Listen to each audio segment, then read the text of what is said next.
दोस्तों, जो ये प्लांट आप देख पा रहे हैं, यह है सैलेसिया का प्लांट, जिसे कॉक्सकॉम के नाम से भी जाना जाता है। क्या आप इस प्लांट को अपने घर पर लगाना चाहते हैं तो इस वीडियो को पूरा देखें। दोस्तों, ये प्लांट है, इसकी पत्तियां बहुत ही खूबसूरत होती है, इस प्रकार की दिखती हैं। इसके फूल तो बहुत ही खूबसूरत होते ही होते हैं, लेकिन इसकी पत्तियां भी बहुत ही खूबसूरत होती हैं, जो गुलाबी कलर की होती हैं।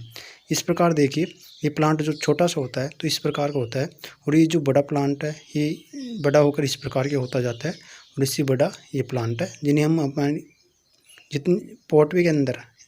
लगा सकते हैं बहुत ही आसानी से। उसके लिए इसके लिए कोई नॉर्मल मिट्टी की आवश्यकता होती है, कोई विशेष मिट्टी की आवश्यकता इसके लिए नहीं होती है। और जब इसको आप किसी भी पॉट के अंदर लगा देंगे तो उसको लगाने के बाद में इस प्रकार का बड़ा होगा, और इसको जो साइड की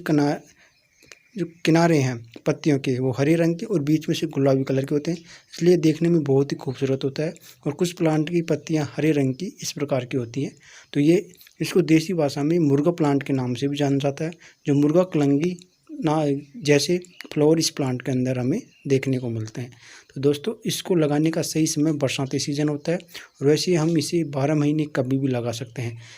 बरसाती सीज़न के अंदर तो इसके पौधे वैसे ही ग्रो हो जाते हैं। यदि आपने एक प्लांट लगा रखा है और उसके अंदर यदि फ्लावर आए थे तो उनसे जो सीड्स हैं नीचे गिर गए थे,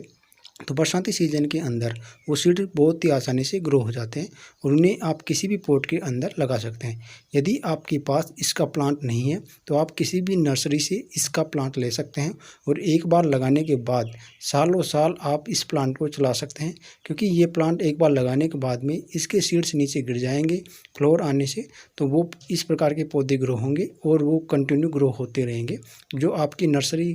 के अंदर इस प्रकार के जो पौधे हैं वो तैयार होते रहेंगे और सालों साल इनसे फ्लावर आते रहेंगे। दोस्तों, इसके लिए पानी ज़्यादा देने की आवश्यकता नहीं होती है। यदि गर्मियों का सीज़न है या फिर सर्दियाँ हैं तो 7 से 8 दिन के अंतराल पर इसमें एक बार पानी लगा दें और हल्की हल्की सी निराई गुड़ाई कर दें, और इन्हें किसी विशेष खाद की आवश्यकता नहीं होती है। 1 से 1.5 महीने बाद इनके अंदर एक बार कोई सी भी सड़ी गली गोबर की खाद है, किचन वेस्ट है, या फिर DAP है, पोटास है, किसी भी एक खाद को आप यदि इनके अंदर डाल देंगे, या फिर आपकी मिट्टी बहुत ही अच्छी है, उसके अंदर सभी पौधे आसानी से ग्रो हो जाते हैं, तो उनके अंदर किसी भी प्रकार की खाद की आवश्यकता इस प्लांट को नहीं होती है, तो आप बहुत ही आसानी से लगा सकते हैं। यदि नर्सरी के अंदर किसी पॉट के अंदर लगाते हैं तो उसके अंदर मिट्टी के अंदर आप हल्की सी खाद डालकर DAP, पोटास या फिर सड़ी गली गोबर की खाद तो मिट्टी तैयार करके लगा दें,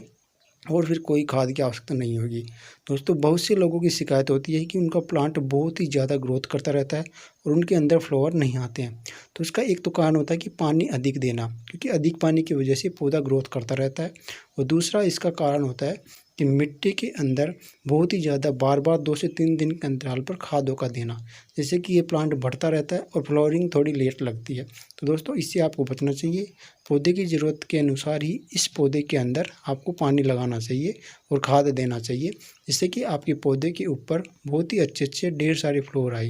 दोस्तों, जब ये पौधा ज़्यादा ग्रोथ नहीं करता है तो इसके अंदर से साइड ब्रांच निकलने लगती हैं, और साइड ब्रांच जितनी ज़्यादा होंगी उतनी ही ज़्यादा इस पौधे के ऊपर फ्लावरिंग आने वाली है, जो देखने में बहुत ही खूबसूरत होती हैं। कुछ इस प्रकार के फ्लावर इस पौधे के ऊपर आते हैं जो देखने में बहुत ही प्यारे लगते हैं। यदि आप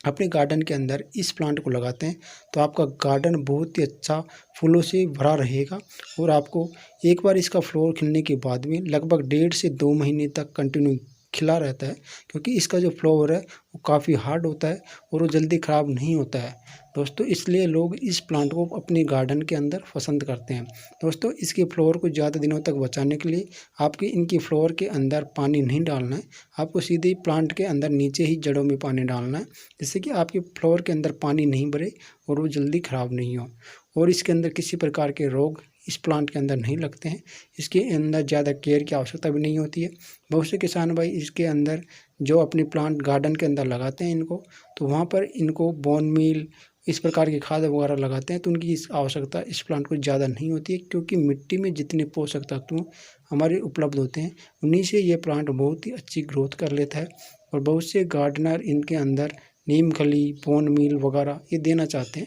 लेकिन वो देना चाहे तो दे सकते हैं। वैसे इस प्लांट को इनकी आवश्यकता बहुत ही कम होती है, इसलिए ये मिट्टी में जितनी होती है उतने से ही यह अपनी बहुत ही अच्छी ग्रोथ कर लेता है। तो दोस्तों बहुत ही आसानी से आप अपने गार्डन के अंदर इस मुर्गा प्लांट को लगा सकते हैं और अपनी गार्डन को बहुत ही अच्छा प्यारा फूलों से भरा रख सकते हैं। इसको बहुत ही कम पैसों के अंदर, यदि आपके पास नहीं है तो नर्सरी से आप 10 या 5 रुपए के अंदर इस प्लांट को बहुत ही आसानी से खरीद कर अपने गार्डन के अंदर लगा सकते हैं।